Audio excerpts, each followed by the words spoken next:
bonna bakoleki bonna bababbe kakati mu bino byonna bye mbagamba banywanyi bange sibagamba nti njogeza nti oba nnyina obusungu oba obutayagala. The future is bleak. Bw'otunula maaso gwali mu kusuubula gw'olaba ki? Bw'oba gavumenti eriko erina okusasuza omusolo nga buli miliyoni gavumenti ejyagalako emitwalo 60 kitegeeza gw'oba osigadde kolera balala bo nga bwe balya. Olwaleero for me that's what I want to address. These are the paining issues. Omusajja annyuse nga amaze okukola amaze emyaka gye 4 okuva nga ali emyaka 2 awa gavumenti omusolo nga tesobola muwaayo yadde pensioni nga pensiona nti buli mukadde asukka emyaka 60 ng'oggyeko okuba nti ojja kujjanjabirwa bwereere ojja kufunangayo emitwalo 10 paka bw'olifa. Ate abaabuzaayo emyaka emeka? Abasinga okuva ku 60 baba babuzaayo emyaka 10-15. Mungu abajjulule. Naye omuntu kye kimwagaza ensi ye if the country cannot offer anything? Nga bwe nabagaye nti ensi yonna investing mu technology egenda kusaanawo. Si kusaanawo nti abantu baawe bagenda kusaanawo, but it's just a matter of time. Olwaleero nawulidde China eyagala kuleetawo deliberate policy of acquisition of land. Njagala mumbuulire wano ani akyasobola okulemera ettaka singa omuchina ajja wano naggaa buli yiika y'eruweero njigula miliyoni 2. Waliwo asobola oddiremera? Meaning as capitalism is growing stronger, the only thing kye tuyinza okwewanirira nakyo n'abaana baffe is okubafunira opportunities, okufuna ssente, poverty alleviation, ogoba bwavu. Omuntu omwavu tagenda kusalawo. Kyova olaba nti bwe bagenda eri okunoonya akalulu mubamu si mwoyo mubi. Otunuulira omuntu nga yatalina kyakulya, nga yatalina kiddako, ne bamuwa emitwalo 2. Aba agenda kukola ki? Definitely akalulu aba agenda kawaayo. Kubanga bamudinaayinza obujjanjabi. Omusajja n'akulaga nga talina bujjanjabi, abaana batudde naye awo tebalina mmere, babamuwa emitwalo 2. Kizibu nnyo oba onenya wa bwereere okuwakana. Yeyo situation Africa gyegenda okugenda mu ngeri vulnerable. Mumbuuze etya? Bajje batugule muzindo. It's just a matter of time. Kino nkibabuulidde tuli kuno nti omuchina n'akozesa obukadde 6 obwa $, $6.5 million. N'akola AI module gye bayita DeepSeek. Olwaleero mu mwaka gumu obuwumbi 2 bwe yataddemu obwa Uganda kati eri valued $1 trillion. Ze sente budget ya Uganda singa etambulira nga bwetambula Uganda ze yeetaaga okumala emyaka 10. Omusajja yazikoze mu magoba mwaka gumu lwa power of knowledge. Yakozeseza abaana 13. 13 men of intelligence sat down and came up with a module ya AI valued at $1 trillion.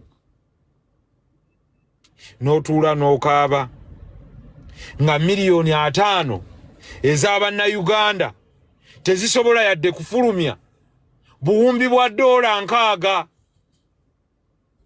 Olwaleero mbadde nsoma ku New Zealand. New Zealand erina obukadde bw'abantu 5. Era ndaba abantu balaajana genda Canada wa. New Zealand yeetaaga abantu lwa nsonga erina obuwumbi bwa $, mu ikonomi waayo bwefulumya $269 billion. Abantu miliyoni 5 bavaamu obuwumbi bwa $269. Miliyoni za Uganda 5 tetuweza yadde buwumbi bwa $4. Is it the power of quantity or quality? Wandika wao wansi. A huge quantity of people without a vision are very useless. nkulaze ekintu kimu. Leader we China akutte milioni za dola 6.5 bazijjemu trillioni ya dola emu. Leader wa Uganda akutte milioni za dola 4 aziwadde peneti emyaka 6 na kati eddwaliro likyali musingi eri erubowa. Gwaziwadde simu Nancy, abasawo be babanja tebalina ssente, ba intern doctors tetusobola kuba employinga, abaana basomye they can't find employment.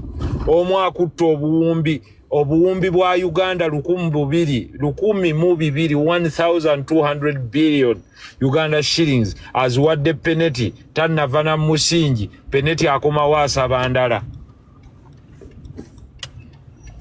A bright Chinese with a visionary leader akutte milioni za dola 6, that is 20 billion. Akoze app gye bayita DeepSeek. Mu mwaka gumu ebalirirwamu trillioni ya dola ze sente zogatta okugatta bajeti z'ensi zino wammanga: Uganda, Kenya, Tanzania, Burundi, Rwanda, Congo, ne South Africa gigatteko, Zimbabwe, Mozambique, Malawi, Djibouti, Ethiopia ne Egypt bonna bagatteko bajeti zaabo zizinge wamu. Omusajja yazikoledde mu mwaka gumu magoba.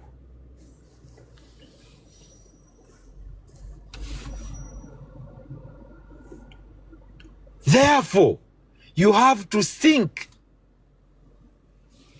Nga bwe mbagambye nti okutegeera n'okufumiitiriza tekigenda kuba kitone kya buli omu.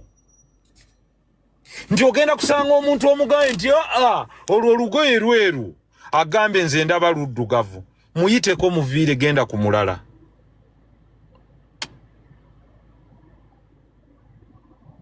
Oyo yennyini gw'ogenda okusanga enkyanga abona. Nzirayo ku key questions ze nabaweereza. The what kiki ekizibu ekitwolekedde. The how tukijjawo kitya. The when mu bbanga ki. Question eyokusatu with whom nga weegasse naani. And so what bwe tuba tumaze kituukako. Assuming tukeera enkya ne batugaa nti kati Museveni taliwo kale eggwanga liryo mwe mulikozesa ki. We must be prepared to put in place enough human resource mu buli kifo nga wali competitive ng'ate buli omu yeeyagalira mu ggwanga lye. Abali kuno mbakubira omulanga nti all of you that are here, you have a cause you have to fight for, but you have a contribution that you can make. How do you make that contribution? By being part of this revolutionary front nga gotandiso gizimba. This is not a mere change in guards. This is a change in mindset, a change in the way we relate, a change in the way we relate in our country, but what we also wish for our nation. Tetuli wano kuyisa bivulu. Tuli wano okola ebyo byennyini bye tusuubirwamu okukola mu kaseera ako nga twegassa abategeevu oba abeewaddeyo okugamba nti no, obuyinza buli mu mikono gyange okuteekawo enkyukakyuka gye njagala, ate enkyukakyuka eyo omwana wange agituulemu. My child will never be a slave in the future. That should be your goal. Never again shall we sing abaddugavu bagenda basala boda, bagenda mawanga ng'ate balese obugagga ewaabwe. Nti ki? Nti enguudo zisobola tulema okuzimba? Olwa reason ki? Nti tractors ezitaliiwo? Nti tetulina mayinja? Kankuwa ebikola oluguudo Amahoro n'abali kuno. Ekikola oluguudo lwa kolansi biri ebintu bino bitaano wammanga. Ekisooka ebyuma, buli district eyina ebyuma bino era tusobola n'ogibigulira ne tugibawa. Mu Uganda tujjuddemu ensozi n'amayinja agasobola okukola amayinja ago agakola enguudo. Mu Uganda okuva lwe twatuzuula oil tusobola okukola bitumen, lwe lubuubi lwa kolansi oyo asembayo bwe bamutabula n'amayinja ne bakiyita asphalt, ffe gwe twayita kolansi, yadde kolansi lyali linnya lya kampuni ng'eva Bungereza bagiyita kolansi. Kaga nti banna ayiye ka kolansi. Naye okukola oluguudo mu luzungu lwe bayita paved road, which they call an all-weather road. Oluguudo olukozesebwa mu buli budde, kebenga etonnye, kagube muzira, kagube nga gwaka. All-weather paved road. Amayinja tugalina, asphalt tusobola okuba naye, seminti tumuyina, ne ANO omukola emitayimbwa tumuyina. Therefore, bino ebintu tusobola okubikola nga tutudde n'abalina obwongo, nga tutudde n'abategeevu, nga tutudde n'abaana abeewaddeyo ng'amahoro, ng'abali kuno abeewaddeyo ga nti for us, we are revolutionaries for a cause. Because we believe in a shared vision. We believe in a country where we shall transform our people from grass to grace. Era ekyo kye kitufuula special era ab'enjawulo. Olwaleero amahoro bangi bazze wano okuwuliriza wooli. Owatandikidde owampitidde ng'olina abantu 9. Ne nkugamba ngenda kujja. Olwaleero kati otuuzizza conference. The reason is nti oyina ebyamagezi ebiri wano, ebyogerwa abantu bo, ebyogerwa abali kuno, naye gwe weewaddeyo n'ogamba I will be dedicated for this cause. That is what makes you special. That is what makes us unique. That is what makes us stand for the future of our people. Kyekiri kye mbagambye nti nze nnyinza bba waaki. Teri gwe ngulidde data, teri gwe nagulira simu, teri gwe ngulira bikola oba headsets. Naye kye nabuuzizza era nenzirayo n'enkibuuza,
and you're forward looking and you're ready to commit, trust me, our cause will win and we shall win.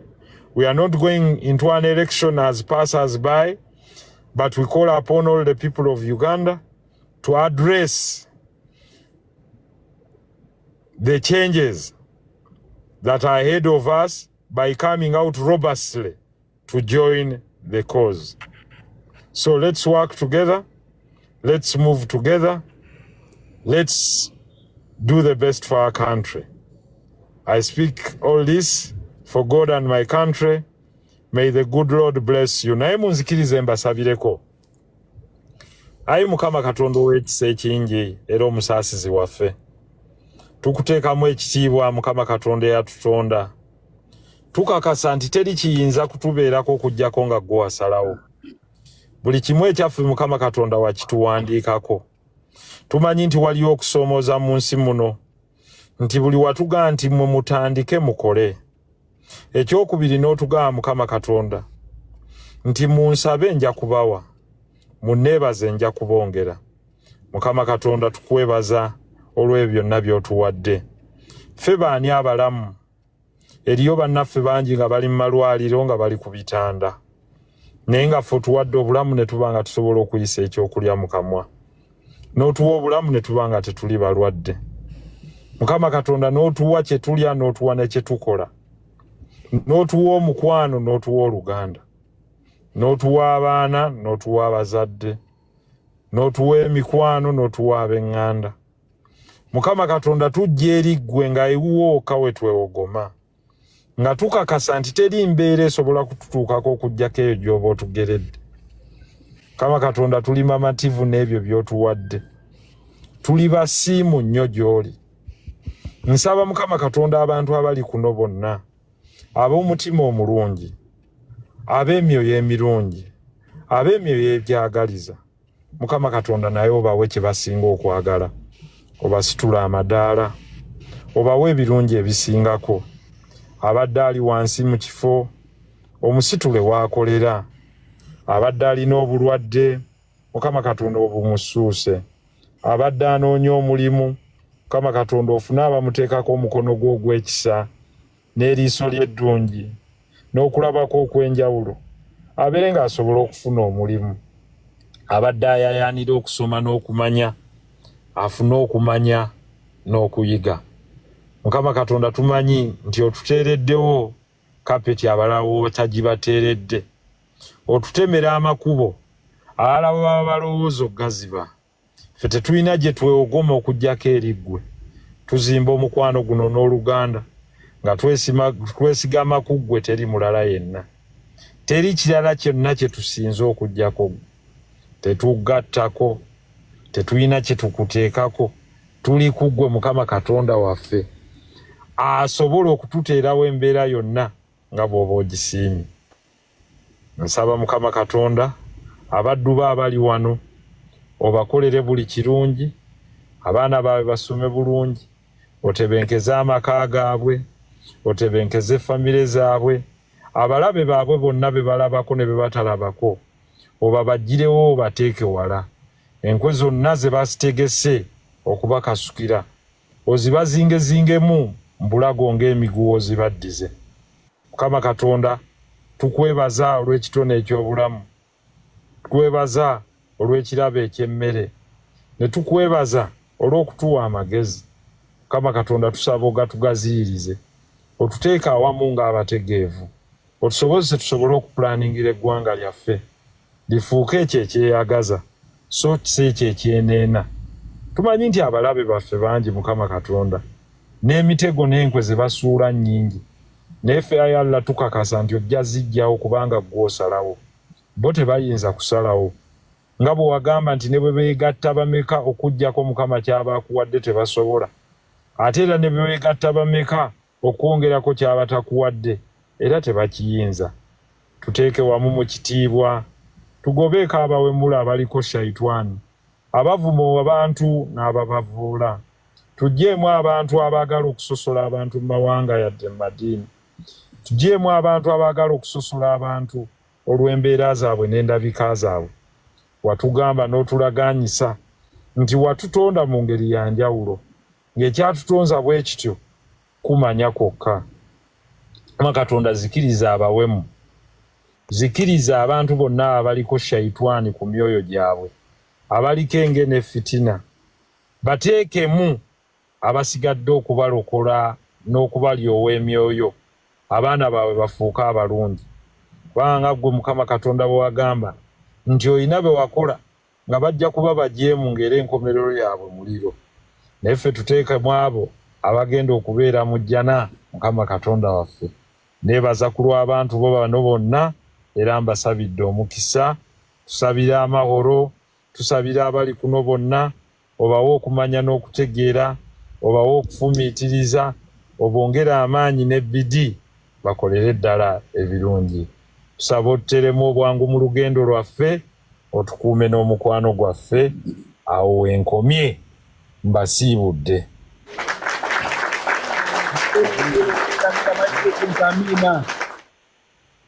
Council, before you go, Amina, honorable Toyanziza. Council, before you go,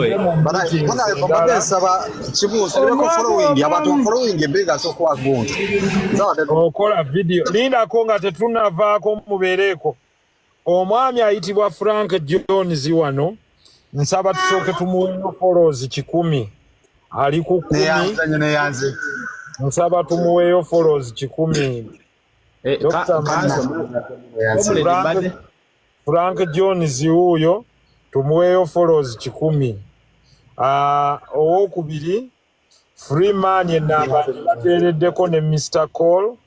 Please catch up easily naddala bali mu diaspora abamu. Mwanguwe mangu okwataganya ku nnamba ezo. Gundi, tusooke tuwe Frank Jones ono followings bannange. Neyanzege.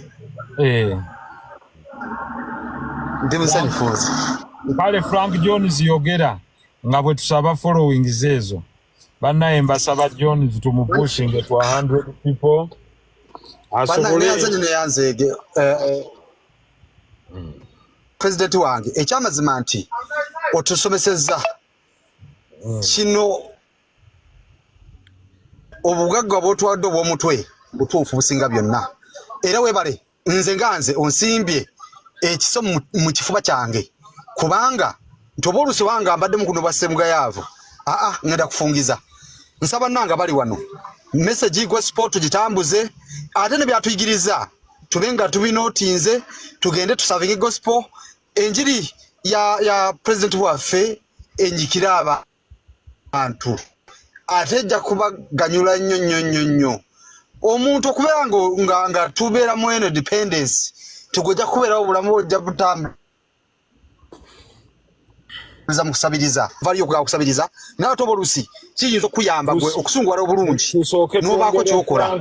Era nze honorable mulimu gwange gw'okutambuza. Frank Jones katusooke tukwongere abantu musooke muwe Frank Jones amaanyi. Era wembeera wano wembeera wano South Africa mbeera kuzira youth group C naki n'abantu bewaffe era nze ndiko zonna ntambuza omulamwa gwa RF awe nasomera wonna tulina zi groups zaffe zitwagira kuva mu primary mpaka ku high school ne university. Bonna ngenda mbuyisa enjiri bannange buli ali wano tere mulala yenna yegwe fa balina okuzimba structures za RF mpaka wansi ku mirandira mpaka waggulu ewa president. Nsaba tukwata omulimu gwaffe tugwagale gwe tweyama okwereza bannange ali wano goloza nti ojja kuweebwa. Frank nga tonavaako mbadde nsabanga bonna bagamba nti olwaleero buli ali kuno mwetaazayo abantu 10 be bantu abasobola okugendera ddala mu 1,000. So Frank Jones, I need 10 volunteers from you. 10 volunteers to coordinate 10 volunteers. Yes, thank you very much. So, banange tekyo tatugambye banange president. Yes, sir. kyekyo katugambye bannange esaa kwogera nnyo bingi nnyo kutira abalala akadde kuba byoŋŋambye byotugambye mutuufu omutima gwange mumativu neyanza nnyo neyanzeege kaakati mbadde nsaba Queen Mama abantu baffe abali kuno obasomeseemu ku lugendo lwo how you came to be a great business person era watandika otya because that is our dream in RF not to recruit beggars but to recruit people that are going to Queen Mama tanayogera nze nawe wadde dakiika nga 5 mbadde nsaba nzikozesa enzirukivu ulufigo kimye eki gende ewammwe oli advise ekibiina kyaffe RF kimye ekiwa Honorable erindako Queen Mama Yes, please. Abano fulufiga kankuteeke ojjamu RF oba osigadde wammwe eyo totwesemberezaako wano yitawo wano adduka yitawo wano mulete wano mulete fulufiga adduka ate bakulaba era ne boonodduka yitawo olabye bwe mutandika okudduka ku frontya olabe wuyadduka fulufiga odduka ki lwaki odduka lwaki yekweka abantu bagenda kukwekula lwaki odduka presidential advisor tumukwatidde wano ettaayi mumulabye nenga tubabuzako mwena mwe bali kubeerako tumulabye fulufiga atasobya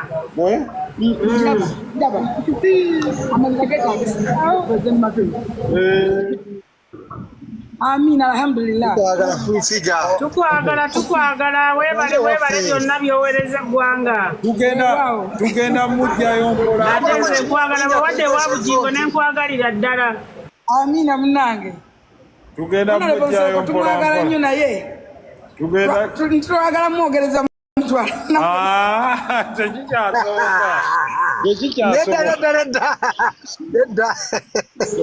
atotawaano yowaffe kyona kyotugamba wendi lindako katono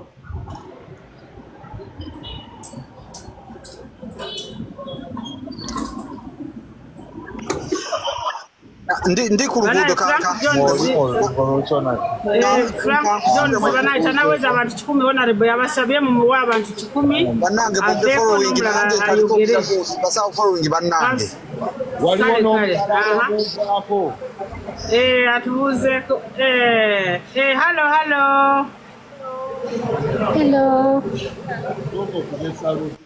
how are you beautiful sister abantu bajja mbalaba kaakati bwe muba mulabye ng'abantu basanyufu bwe bati mwe mugamba ki basanyufu Revolutionary Front.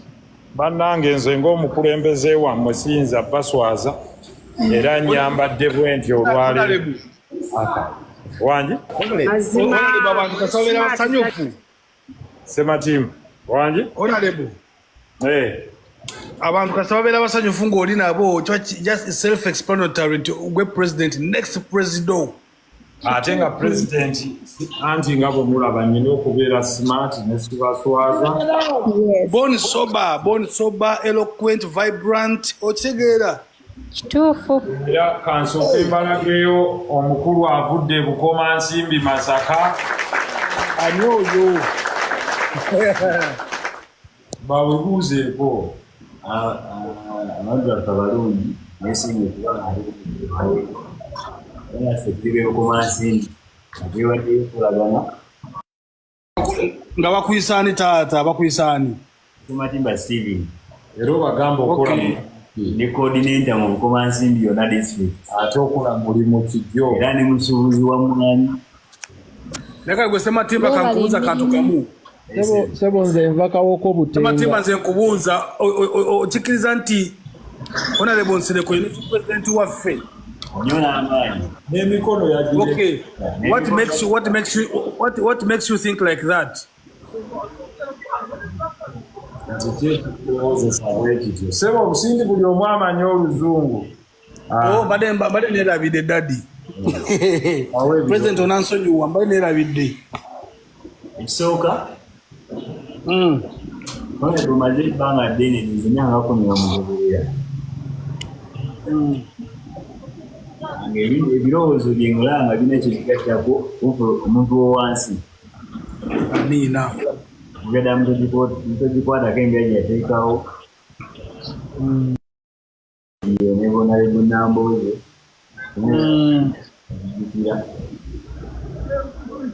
Boss, ebukire.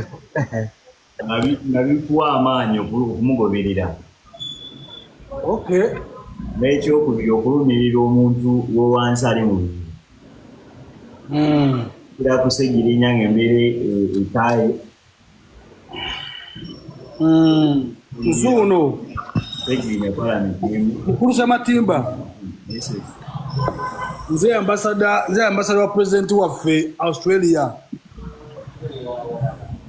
Kati ntunuulira netegereza nze ambassador wa honorable next president waffe tukunga tulege.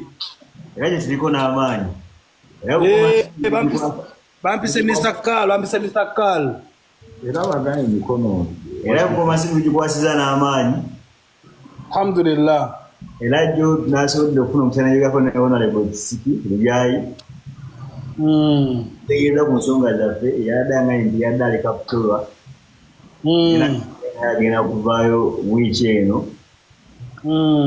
Olwamusobola okuzingako era kukoma nsimbi. Yegombo yasigade ebigasa n'ekitanda. Anategeeza naye ayiwedde okukola ne Mr. President. Omuswahili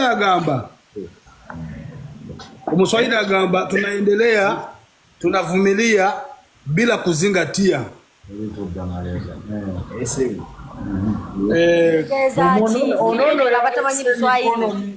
Ono yaleese emikono mingi sebo.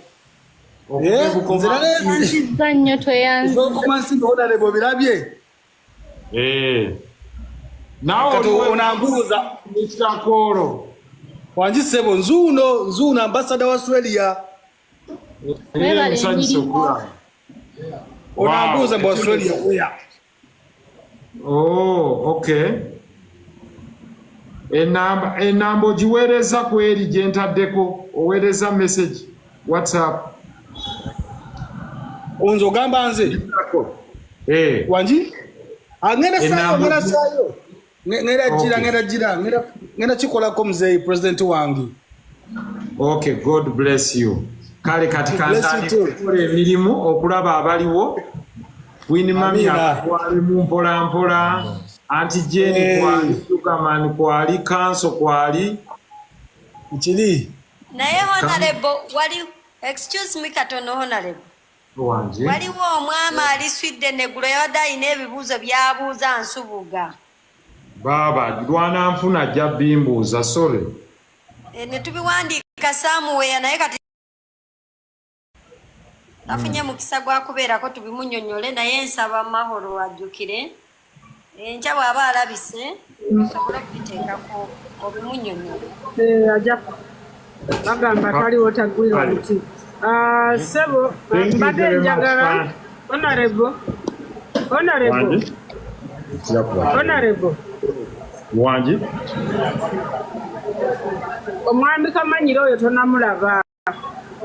Mwami oyo lulina kugamba Kamanyire Nyambo gyeko mu Kampala tulabagane taako okuva e Lubaga weerungujja.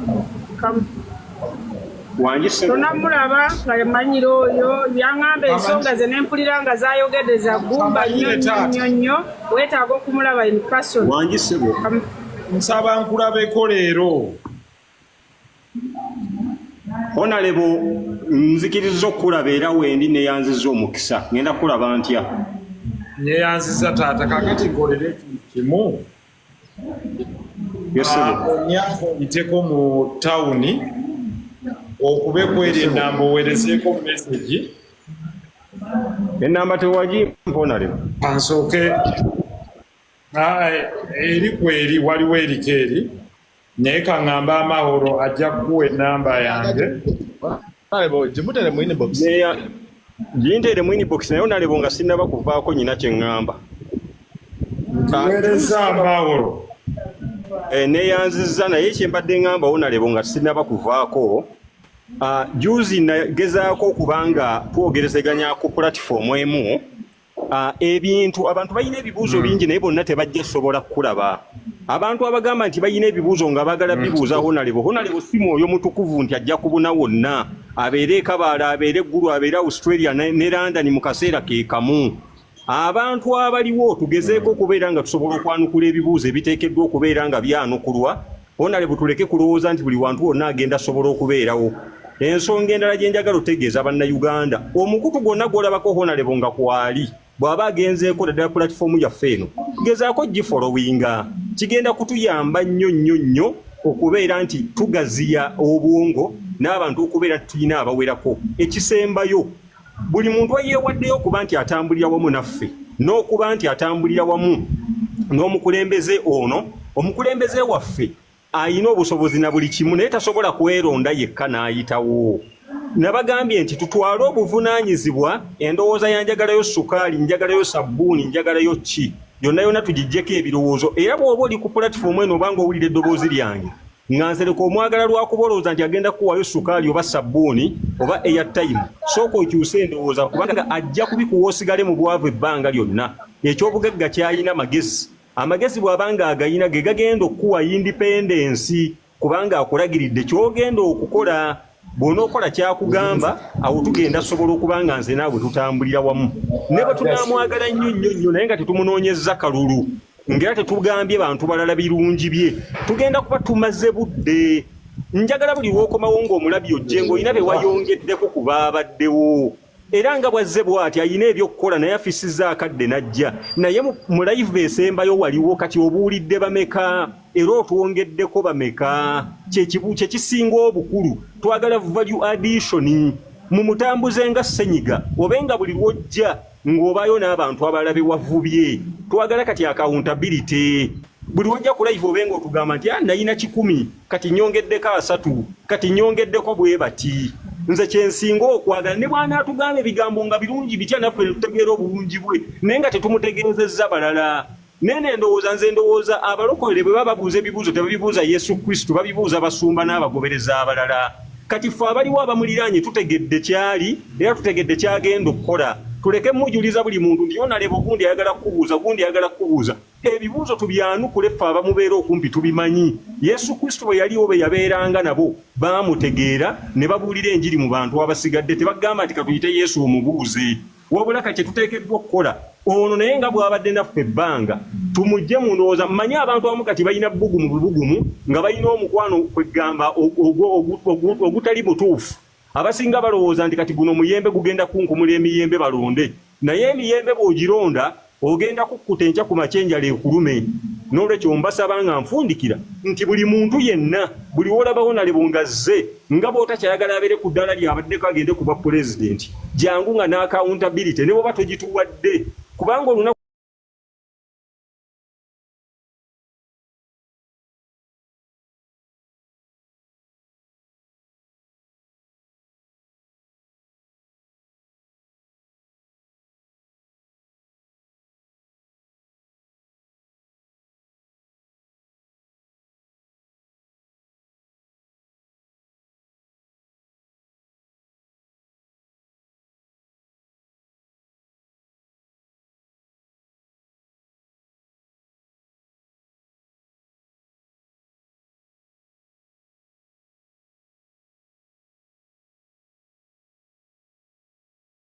bamukwagala nkwagala ow'ebigambo mukuyi.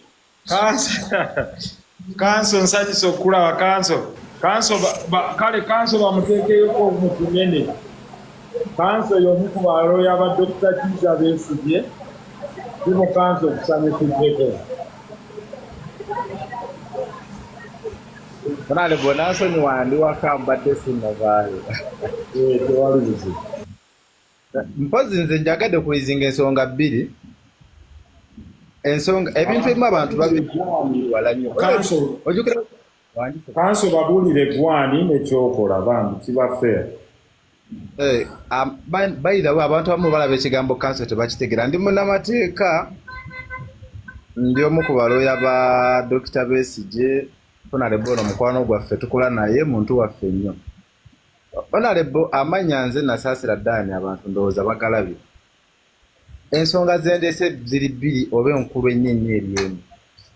Era owangaalira wa kanso abantu bano babuulire okumanya owangaalira wa. Nze ntwala entebe yonna okutandikira ekibuye okugenda paka Kigungu ku airport yonna guleeta entebe yonna. Ago ge matwale gange. Era olina mulimi ono omusajja mugagga baleke kubuusa maaso. Era faamu yeeriwa. Ndi musajja mulimi ate omulunzi ndi Luweero district. Kikyusa town council.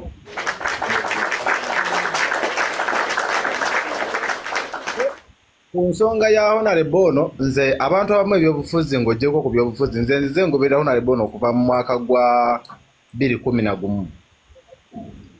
Ebintu byakoze ffenna tubimanyi. Naye nze muyigirako ekintu kimu nti buli bwe ntambuddeko naye kuba nze ntera okufuna omukisa okutambula naye ntera okulaba ku byakola. Juzi twatambula Honorable twali Nakasongola ssebo njagala okutegeeza. Abantu be twalekera ennamba omanyi nga naakayamba abantu abasukka mu basatu ku nsonga y'omwami ow'olusozi. Naye nga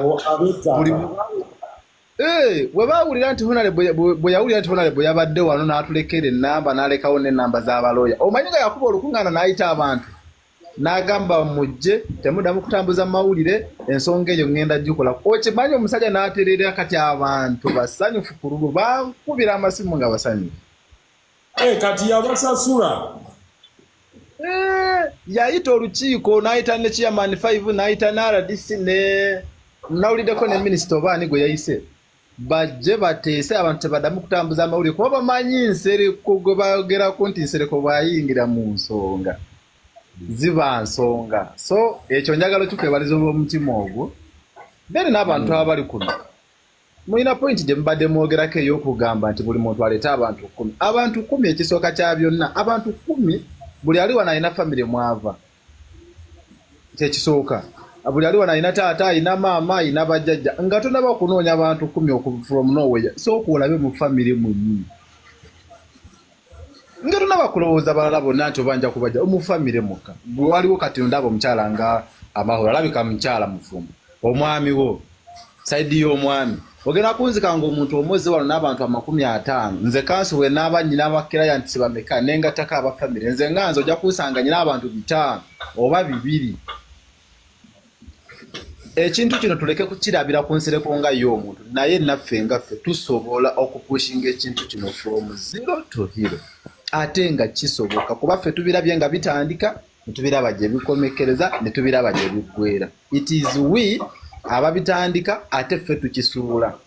N'abantu bano bwe banaalaba nga ffe abali emabega wa Muhammad Nsereko oba wa pulezidenti waffe nti essaawa ya leero Besigye ali mu kkomera talina wadde n'ekikumi kyatuwaffe nga balooya be. Ekyo Honorable akimanyi. Naye bwe balaba balooya 50 nga bagenza okuteekawo embeera ku lw'omuntu omu ne gavumenti nga gavumenti esigala yeebuuza naye omusajja nga tutaddeko embeera. Essaawa ya leero mulaba looya Kenya yasindika bannamateeka, Tanzania n'esindika, amawanga mangi gansindika. Lwaki? Ku lw'omutima ogwo ogwagaliza. Essaawa ya leero oyinza okuba gwe toyagala Nsereko ng'omuntu naye ng'ate oyinayo abantu nga 10 abakuliraanya basobola okwagala Nsereko n'okusinga gwe naye obawadde omwagaanya ogwo. Omuntu nga tonnaba kugamba mubi oba mulungi sooka olage ekyo ekirungi gwe ky'omulabamu nti nze gwe nali mulabyemu kino naye ate waliwo kino. Leeta ekyo ky'ogamba nti waliwo kino ffenna tukidisikaasingeko tukikubaganyeko ebirowoozo. Mpulikika bulungi Honorable? Owulikika bulungi cyane. Njagala kuwulizika nga mbagamba wabeerawo abanyigirizibwa mwenna ennamba zaffe kweziri tetujja kwetaaga buyambi bwamwe. Mukama abadde akyatubulesinze nti ki bw'obawa abanyigirizibwa nsonga zikwatagana n'okunyigirizibwa waliwo bitatambula bulungi mu nsonga z'amateeka waliwo yeetaaga okuwabulwa. We are ready nga tiimu RF ate tulina bannamateeka bangi bayitirivu abasoba mu 50 tiimu tugiina. Twasoma tuli bato Mukama n'atubulesinga obusobozi ne tubufunanga bukyali tusobola tukyasobola okuteekawo embeera. Kweko okusaba kwange Honorable. Amiina. Yanziza kanso. Honorable, 1 minute. Honorable. Yes. 1 minute. Waliwo omukyalo ono ali Ntebe. Njagala yeeyogereko katono omukyalo ono alina conference gy'agenda okuteekawo mbadde nsaba. Omukyalo ono muwulirizeko katono ali Ntebe balina eddwaliro balina ebintu bye bakola yakubuulire bagenda kubeera ne conference mbadde nsaba. Honorable naawe obeereyo. Alina abantu bangi nnyo. Ali Ntebe side. Naye ayogera Luzungu. Mukwano, unmute yourself and say something then tuwunzike. Musawo?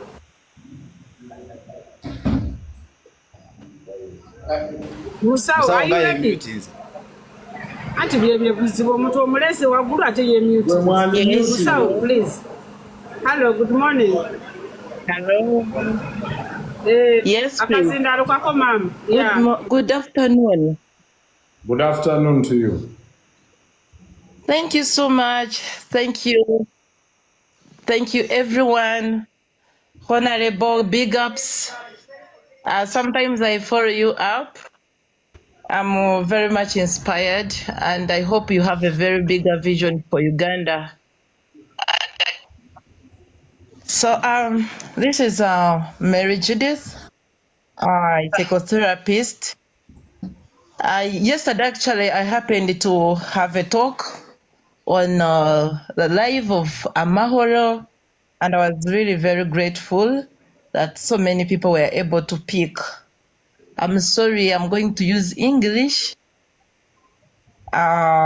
Maybe I'll be mixing in, but I'm better, you know, when I speak English. Maybe I hope everyone will be able to listen.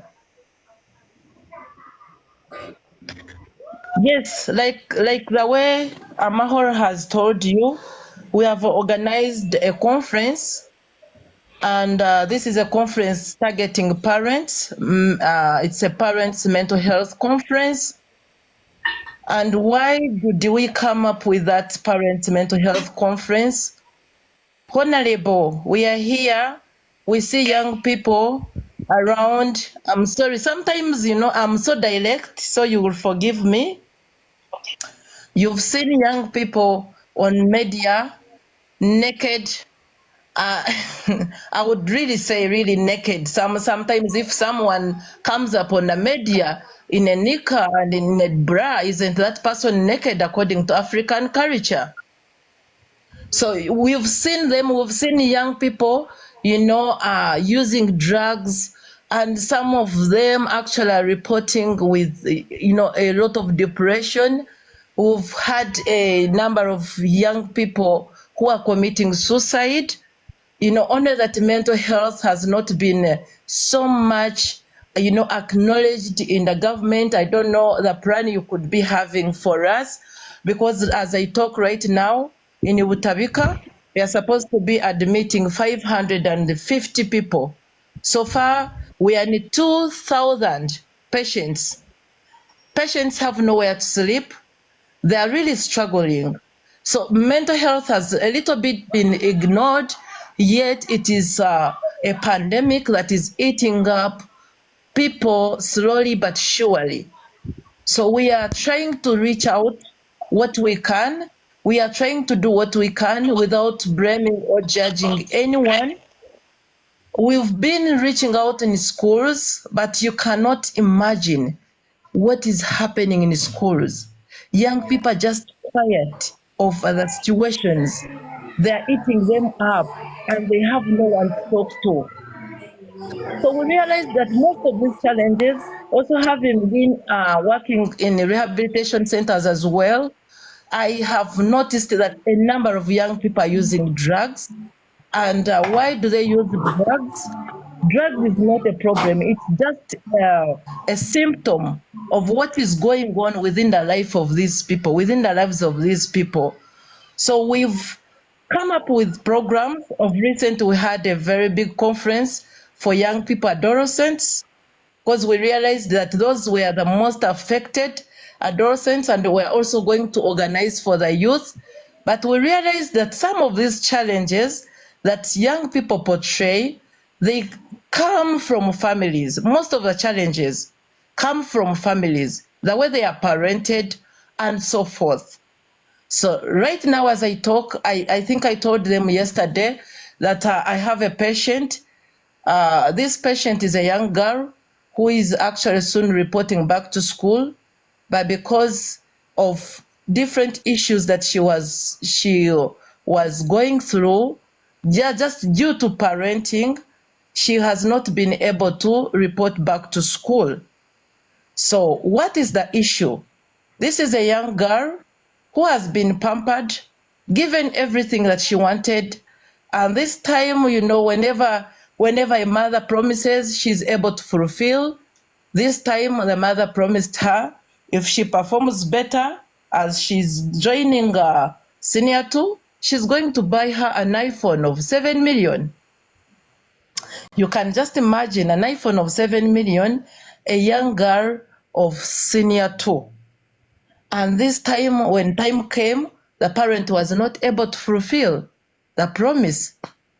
And you know, because she has been pampered and given everything, she has not been taught to be gentle. She has not been taught to be patient enough. She was very mad on a parent. This brought a lot of misunderstandings between them. And guess what? When people came in to correct her, she took it personal, and you know, she started withdrawing until she attempted suicide. So whom do we blame? Whom should we blame here? Who has a problem?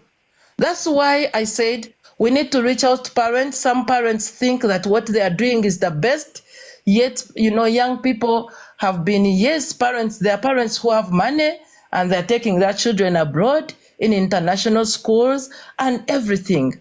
But, you know, all they bring back home, it's on top of the money they have spent and everything, you know, it's headache, if not a casket.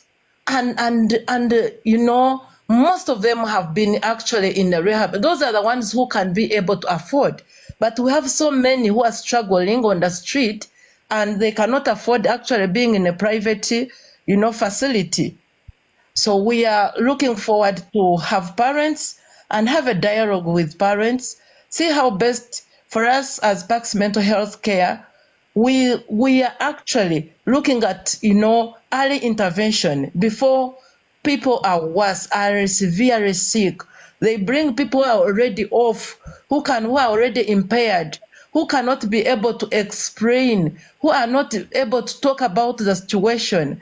And it is very hard sometimes to deal with those people.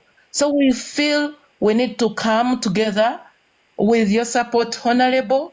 We need to come together and intervene, reach out to schools and communities, parents, see how best we can help these young people and help our families as well. So that's why we have this conference to discuss about parenting majorly and okay, thank you and very much. prioritizing mental health in our families. Thank you.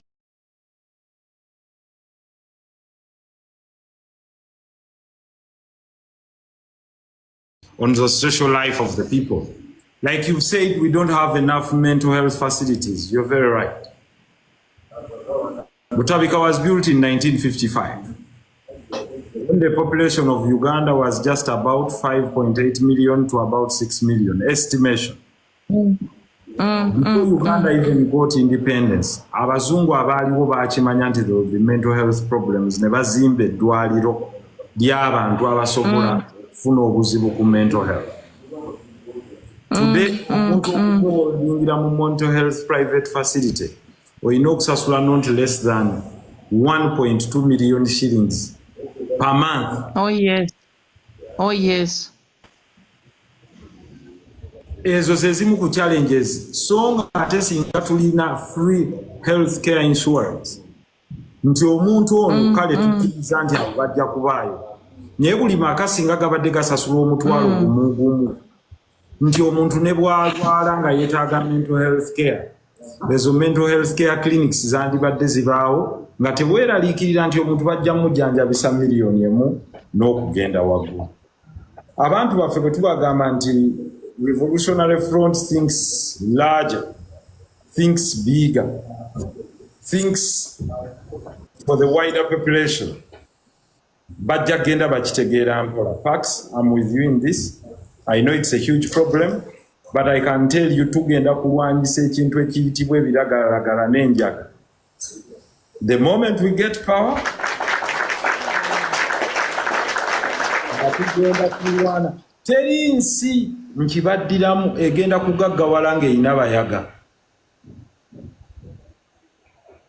Enjaga yayonoona Jamaica, enjaga yayonoona ensi za Latin America, enjaga yayonoona ensi ezo. Mao Zedong ng'akulaakulanya China yagamba ngenda kusibirayo omuzungu naye ngenda kubonereza omuntu atunda enjaga kubanga ono gw'ogiwa abatalina musango aginywa aba afuuse addict naye omuntu agikola mu ssente okugitunda twetaaga tumuwanike kalabba ng'ensi endala. Omuntu atunda enjaga twetaaga kumuwanika kalabba ono aginywa asibirwe emyaka 2 agenda ayigirizibwa okukola bakole enguudo bakole amalwaliro bakole buli kintu asasulire part of their rehab. Naye omuntu atunda enjaga mubi nnyo kuba yabatta ono. So we shall punish heavily. I know. Agitunda n'agitambuza. Gwomanyi nti batandise ogiteeka mu gummy bears gye batunza abaana ku masomero. Omwana ogenda okukula ng'agamba kagami beya akusitegeera daddy am not normal. Omuzadde yaŋŋamba luli nti waliwo omwana wange agamba nti waliwo okukibwa batagiridde atandika okankana nti mudde ye yagireeta ku ssomero mu kisulo cookie kakati olw'okuba abaana mu kisulo balya bonna ti omwana buli bwaba talidde kuki eyo bwe namukomyawo mu holiday omwana atandika okugamba daddy am shaking, I don't know what's going on. Naye when I eat that cookie, oh daddy when amugamba cookie ezo one of my friends yazireeta ku ssomero bagenda okunoonyereza waliwo abapakistani be batunda cookies ezo be bakola ki kumbe basonsekamu enjaga. Kakati ogenda okulaba omwana buli ssente z'omuwa asaba cookies, buli ssente z'omuwa asaba cookies. Members of the Revolutionary Front asaba cookies. Olowooza omuntu asobola okuwemula ng'ali nnomo.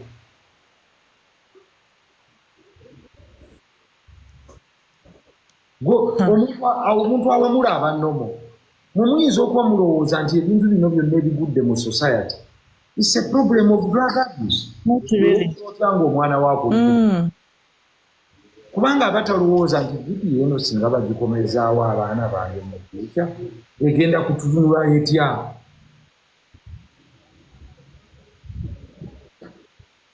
Golowooza gwe zino drug cartels bino ebiragalalagala olowooza gwe zigenda kulwanisa ekibiina kyaffe. But we must be strong.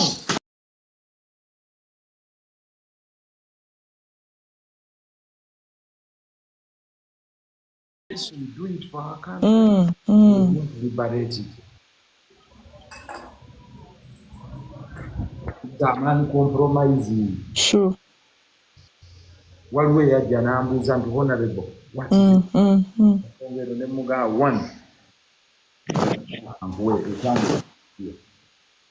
BBC agatuli very clear for Revolutionary Front tetuli wadu 100%. Tetugayagaya na lulimi lwaffe. Tetukanya na muntu agamba nti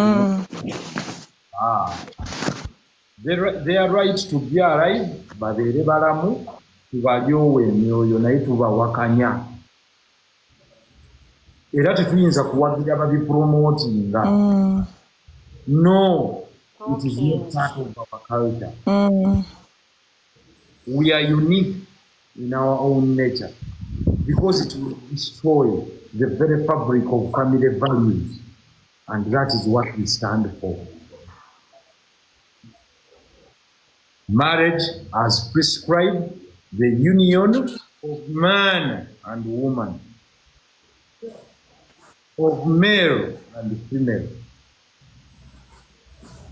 And I repeat, whereas in our culture, and we in the RF, we uphold the cultures and traditions of our nation, we do not support or condone it in any way. And we are not, we are not unambiguous, we are clear.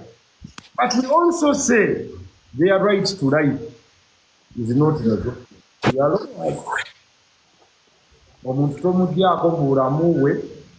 just because tamanyi oba bamujuwalinga mukola oba akola ekintu ekikyamu. No, we call upon religious leaders and everyone to sit down with these people and show them the advantages of family value. And that is what we stand for. And it's not something you are going to waver upon. That is what we stand for in RF. Twagala oba otwagala, tukyawa oba otukyawa. Ekyo tukiyimirirako. And we shall be all for us, whether foreign or local. Ate bonna oyogera bodi tebajja kutuwa ssente, simanya ssente zo zisigaze. Bwe ziba zitugamba nti bw'oba ozituwa nti kati tambuza bino. However, we know that there are some people who do it, including in our country. The question is that we should not persecute it. Okuganja omuntu mutemeko omuntu. No. We must mess the best values and how to be good people in our society.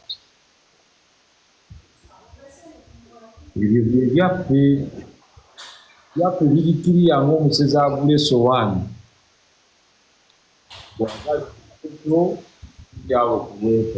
We are ready to defend our values in a free and fair space.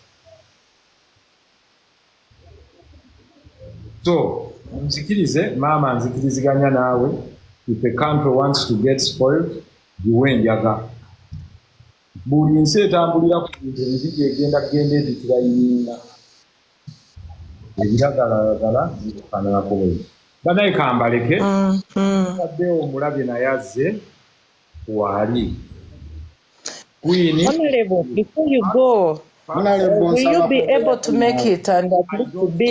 It will depend on my schedule. Will you be able to make it and at least be present to talk to parents? Well, I am. I love it. When is it?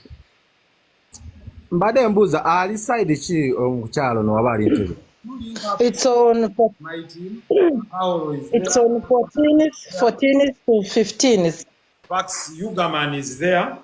Please get along with them and let's stand our ground to make our country better. If I'm available, I'll come. If I'm not, I'll send you a delegation because you're part of us. If I'm not, I'll send you a high-power delegation to speak on that side.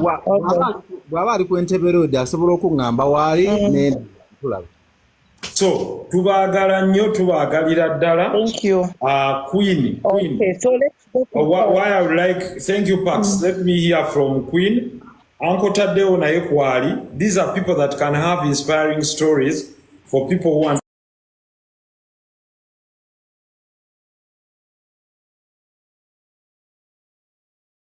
Mahoro has a business in cosmetics. She's good. Kakati twagala constructive additions. Kanso is a lawyer. Yugaman is a researcher and in technology. Ayatola osuubulaki. Honorable nze nkola nsawo. Ayatola akola nsawo manufacturer. Ndowooza mulaba RF. Jeni ateeka okuba consultant. Honorable nsaba kwogera naawe. Ndi muzimbi. Oli mutimbi. Ndi muzimbi nakati ndi ku site wende naye sinamaliriza naye ndi mu kuzimba kintu kyange wano naye nga bw'omanyi Uganda yaffe era nakugamba nti nze nkuwagira nnyo esente za banka ozijjayo ne zikufuukira akabasa naye nga nina ekintu kyenzimba wano wendi nga kinene ddala simanyi oba nnyinza ekikulaga ntya naye nja kujja nkulambuleko muteekeko jje nja kujja ku saiti nkulambuleko gwe fulufigo olaba abaaleefu Jeni omulabye kyazimba olabye aleefu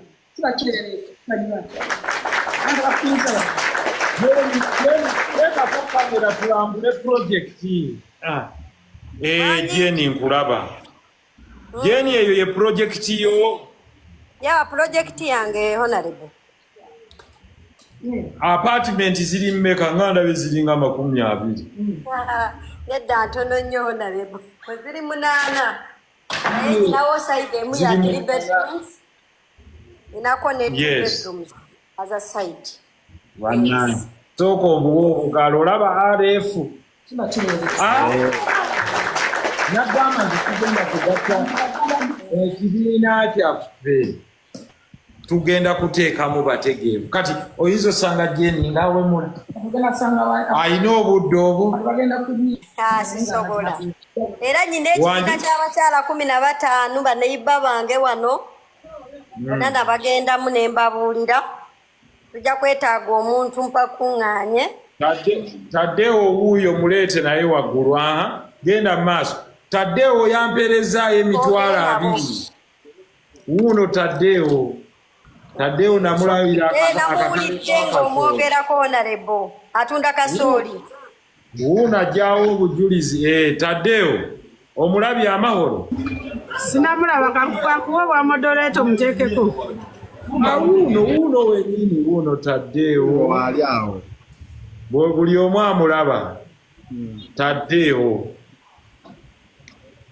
omulabye mulabye honorable ate mukkiririzeemu abakkiririza mu nsereko mukkiririze mu nsereko abantu bo batolowo buli gwolaba yatandikibwa ati twaliko kkiriza abamu bajja no nga tebalina bibiina sereka zalina n'ekibiina ate nga asitandizire parliament agibaddemu ebbanga but nze I support President Museveni twala eri naawe nze nkwagala nnyo fulufiga ama bwebale honorable muteekeko nkuwadde owa moderator muteekeko ajja kujja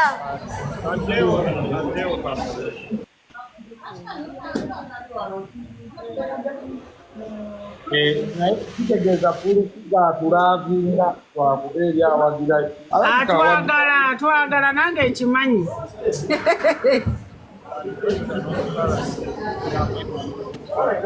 aba ale fulufiga ono omusaala tetuyinza gukubyamu emirundi 3 golowooza wano tujja gukubyamu kuba ffenna wano tulina ssente teri bamufuna mpola wano tulina ssente tujja musasula jje twesonde fulufiga tukuyise mukwano musala tugukubiseemu nja kujja naye sikati naye kyensobola okubagamba kiri kimu Uganda is our country tulina okusiga emisingi emirungi tulina okuzimba ensi yaffe nga twesiga ku mazima n'okufumiitiriza honorable Nsereko wajja right now ebbanga ly'amaze mu politics ebbanga ly'amaze ng'atambula eggwanga lonna ng'atambula n'ensi zonna nti asobola okustandinga ate asobola okutwalibwa lwa nsonga ki nti amanyi alina ideology not biology some people's biology but Nsereko alina ideology ali consistence ali persistence ate so kyendagala obagamba I support President Museveni but I love honorable Nsereko manyi nti nno bingi byamanyi abalabi batamanyi eggwanga lyaffe lyetaaga abantu abagezi eggwanga lyaffe lyetaaga abantu abalitegeera n'otunaakola tutya nga abantu mwenna bafuluma mu ggwanga ne munaabana mutya musigala muli bannayuganda uganda tulina okukuuma eggwanga lyaffe n'okusetuwalinga future nga tuyita mu kubazima n'okufumiitiriza nze honorable Nsereko mumanyidde ebbanga ddene kyannaku bwe tumwogerako mulizo gaffe tuli ba NRM naye tujja waali lwaki n'abantu basiba wano abefudisi basiba wano n'abaddipi nsanye kotaboola muntu talina gweyekanya muntu amuwuliriza ekirungi nti awuliriza ate ateekayo obudde netagamba nti ono mubinyo abadde ayogera agambye nti abali b'ebisiyaga tetubawagira naye tetugenda kubatta wabula tugenda kwogera nabo ecologically bakyuse mindset change yaabwe waliwo agamba nti abo mbawala nambe ennyala ngenda kubatta that is bad ya Uganda ne Yesu yagirira boonoonyi eyandize kusinga twali batuukirivu naye kyenjagala obbagana nti bwe mulemerako ate nga mulina omuntu omutuufu omuntu amanyi kyayagala maybe next 2026 nga president Honorable, tufunye speaker mu government yaffe. Full figure tasobya. Full figure must shine muandike wansao. Full figure must shine. Muandike wansao muwage. Eh. You know already. Planet president.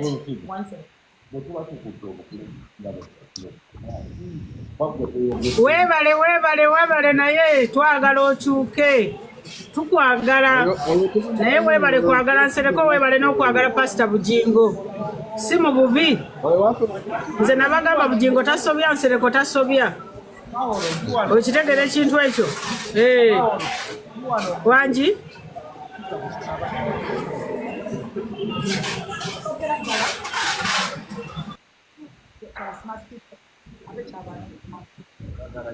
Eddoboozi liri wansi.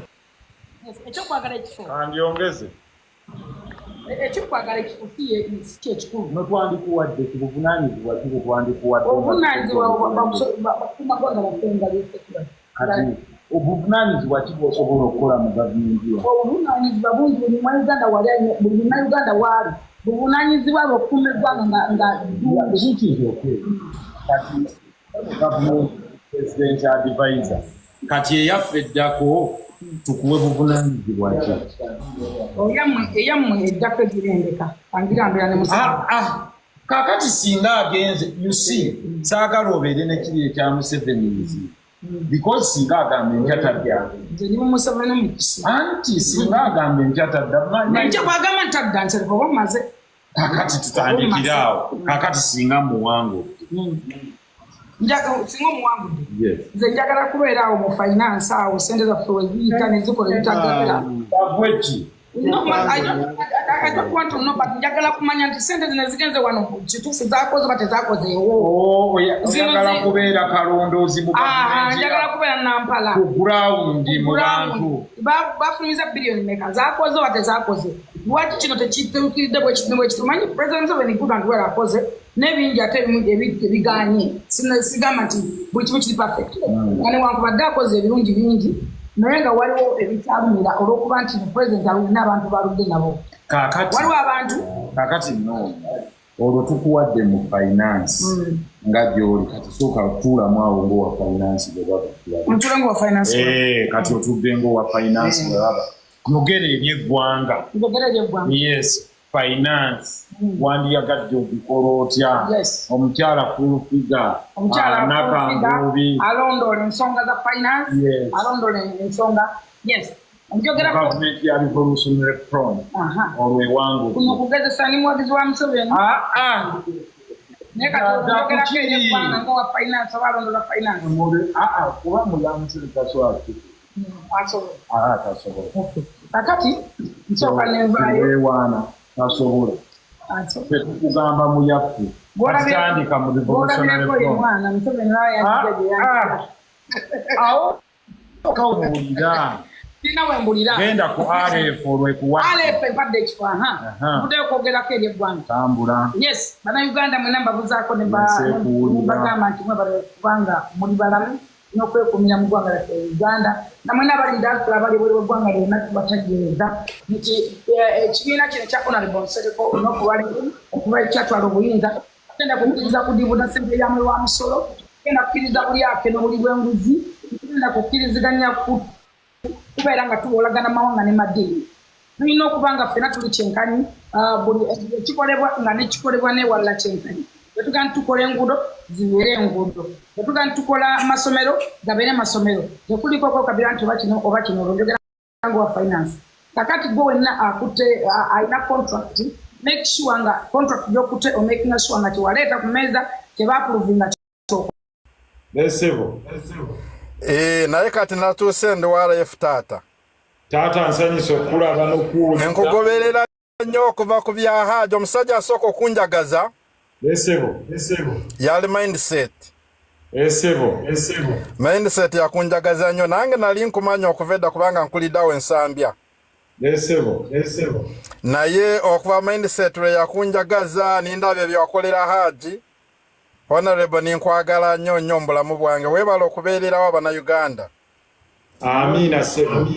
Era kati ngamba buli omu wano gwe president wange. Amina sebo nsimbi. Nkwagala nnyo era nze ndi mabyegaawo olujja wano e Manchester nja kubeerawo.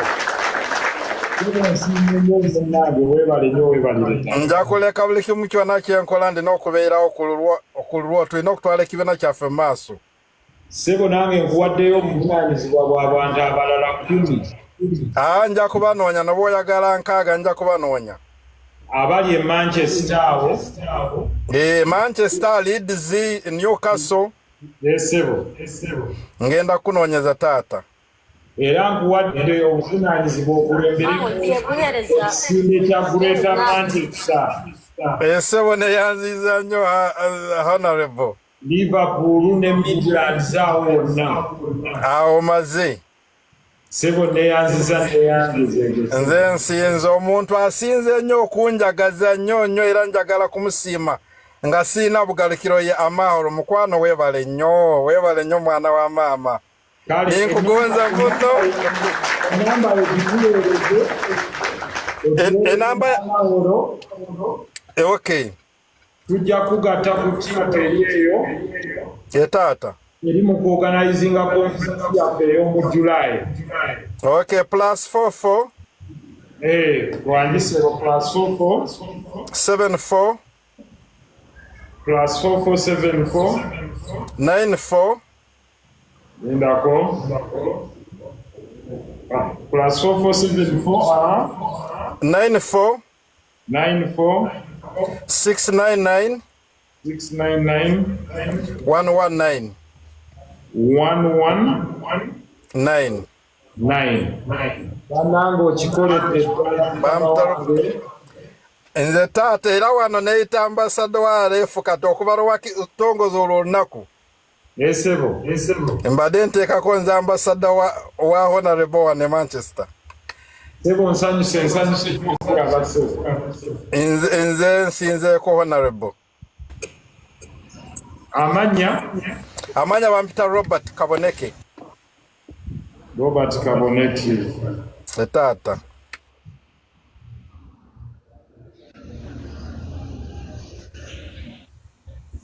Assalamu alaikum wa rahmatullahi wa barakatuh. Wa alaikum salam. Munzikirize mbeereko wansi nga bwe mwogera nkomewo.